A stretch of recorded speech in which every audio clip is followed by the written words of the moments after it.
நீங்கள் பிரபாகரனை புரிந்து கொண்டவர்களாய் இருந்தால், உமது தேசிய தலைவரின் அரசியல் ஆசைகளையும் இலட்சிய பற்றையும் இலக்கிய உறுதியையும் அறிந்து கொண்டவர்களாய் இருந்தால், அவர் இருக்கிறார் இல்லை என்ற கருத்துக்குள் நீங்கள் வரவே தேவையில்லை.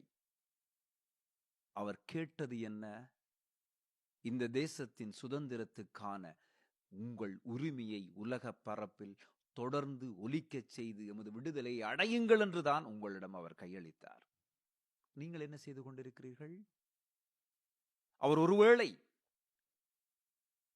இருக்கிறார், ஒருவேளை அவர் இறந்து விட்டார் என்ற கருத்துக்களில் வைத்துக்கொண்டு மோதிக்கொண்டு உலக பரப்பில் ஒன்றுபட்ட ஒரு இனமாக இலட்சிய பற்றோடு பயணித்த ஒரு விடுதலை இயக்கமாக இருந்த ஒரு அமைப்புகள் 1008 முரண்களும் கதைகளும் சிக்கல்களும் ஒருவனை இழுத்து ஒருவனை பற்றி பேசுவதும் இன்று சமூக வலைத்தளங்களை திறந்தாலே அசிங்கங்களாக